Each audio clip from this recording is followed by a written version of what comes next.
The Young and the Restless, Summer makes a confession, Claire grills Kyle, and Nick makes a decision about the trip to London.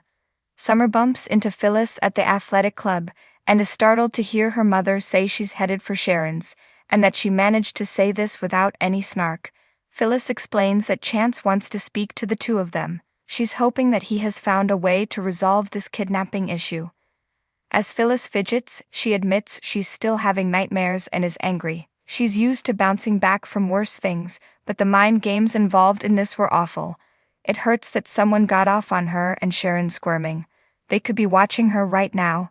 That voice in her head and not going away. Summer says that person only has the power she decides to give them. Her mom agrees. That's something Sharon would say. She won't have peace until the person who did this to her is put away. Sharon throws her purse onto her heap of luggage at home. She's about to take a sip from her water bottle when she flashes back to making Phyllis drink the antidote while they were captive. She snaps out of that when there's a knock at the door. It's Nick, who explains that Christian is with Victoria. He observes that her bags are packed. She says she's excited to see Noah and London. Nick asks if she has room for one more. He's already arranged for the Newman jet to fly them all over. She's amazed and throws her arms around him. Sharon asks what changed his mind. He explains he wants to see his son, adding that he can only go for a few days. Phyllis arrives and spots Nick, asking if Chance summoned him over as well. A giddy Sharon tells her they are going to fly off to London together. She urges Phyllis to go on vacation with her kids too. Phyllis says that will have to wait because she's busy with work, but assures Nick that she's doing all right. He's glad to hear that. Chance arrives, happy they are all there, and says he has news about the kidnapper. They circle him, asking for a name. The cop only has a positive development. They have a hit on the remote device that released the gas, which was bought by someone at a psychiatric clinic outside Paris. That rings a bell for Sharon, who explains that Ashley was treated at such a clinic and Alan was associated with one. Nick notices that the cop has to take that in for a second. They ask Chance what this means. The detective explains that another piece of the puzzle may have fallen into place. All he can say is that the investigation is picking up steam. That isn't making the women feel safer, so he offers to increase their security detail. Phyllis doubts that the cops are up to outsmarting their captor. Chance urges them not to jump to any conclusions, and Phyllis declares she needs this nightmare to end. She can't continue worrying that someone will grab her. Chance pleads with them to trust him to end this nightmare soon. This has to end, Phyllis repeats. At Society, Claire prompts Kyle to tell her about the work he's been doing with his father that had him so upbeat. He tries to change the subject to her day at work. She may not have much experience with relationships, but she can tell he's being evasive. Claire points out how his mood changed when they saw her grandfather. She guesses the issue he and Jack were dealing with has something to do with Victor. He claims he was just returning one of Victor's shots at him and suggests they need to set boundaries with her grandfather. Kyle reminds her that Victor ruined her mother's relationships. He doesn't want them to be his latest casualties and points out that even Esther thinks they are the real deal. Staying focused, Claire demands a real answer about what he and his father were dealing with and refuses to budge until she gets one. Once he calls for the check, he explains to her that there is an employee they suspect of corporate espionage. He and his dad assume there are more, and they don't know who they work for. Claire doesn't know why he wouldn't mention this.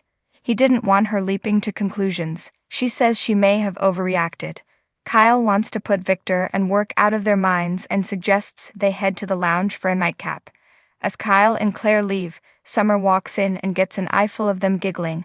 As they walk by, they stop to ask about Phyllis. Summer says she'll be okay. She's tough, and hanging out with Harrison is helping. Summer starts gushing about her son and the drawing that he's been making of her. Claire says she should be proud. Claire and Kyle tell Summer that Harrison has started performing magic tricks and joke about how great he is. Summer forces a laugh and abruptly tells them she's meeting someone and doesn't want to hold them up. Once Kyle and Claire exit, Summer glares out the window at them as they walk away from the building. Chance strolls over and asks if she's okay. She has a hurt look on her face.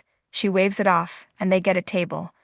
Chance updates her on telling Phyllis that he has a new lead. She can understand her mom needing closure. The cop muses on how hard it is to feel like you are stuck running in place. From his tone, Summer guesses that he's talking about her, not her mom. Chance tells Summer she can keep lying to herself, but she's clearly jealous of Claire. She tries to play that off, but he's not convinced and urges her to admit it. Breaking down, Summer admits she can't stand that Kyle and Claire are together. Chance nods. Every time she sees Claire, she wants to scream. She hates Kyle, Harrison, and her family adoring that woman and treating her like she walks on water. After she downs a cocktail, Summer has to take a deep breath. Feeling awful, she admits that she and Kyle were supposed to be each other's happily ever after. Part of her isn't over losing him, especially to someone like Claire. As she apologizes, he says this hasn't been fair to either of them. "What do we do now?" she asks. Audra walks into the jazz lounge to see the all-knowing, all-powerful Victor Newman. He's already ordered her favorite margarita for her.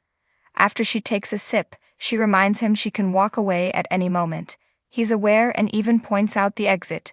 When Audra asks what options he has in mind for her, Victor asks if she still has it out for Kyle since he stabbed her in the back. That makes her smile. She reminds him that he's the one who fired her. The mustache says she should thank him for getting her off Glissade's sinking ship. Audra asks what he wants. Victor wants her to be honest about her desire to get even with Kyle and offers to make a deal. When Audra asks what he thought of her work at Newman Media, he says that he and Nikki were both impressed. He was so impressed that he's willing to offer her a division of his company to run. If she'll name her dream job, it can be hers. Visibly stunned, Audra asks what she's supposed to do. Victor explains that he needs her to make it obvious how easy it would be to lure Kyle back into an affair. Audra lets out a bitter laugh and leaps up. Victor asks her to sit back down. He doesn't actually want her to seduce Kyle. He explains his granddaughter is seeing the Abbott and he doesn't like it. Victor doesn't need her to be a femme fatale, just to show what a weak man Kyle is. If she can do that, he can offer her something far grander than what she could have done with Glissade. "I think the choice is obvious," he says. Nate enters the lounge and spots Audra and Victor together. He immediately stalks over and confronts Victor about investigating Damien and warning Lily about him. He breaks the news that Damien is his brother. "Well, I'll be damned," says Victor, acting like this is the first time he's heard it. He urges him to be careful about Damien and Dumas anyway. Nate says he can make his own decisions about who to trust. Looking at Audra, Nate wonders why she's having a drink with the man who fired her. Victor is sure she can decide who she wants to trust. On Victor's way out, she tells him that she will get back to him about what they discussed. Victor tells her not to take too long.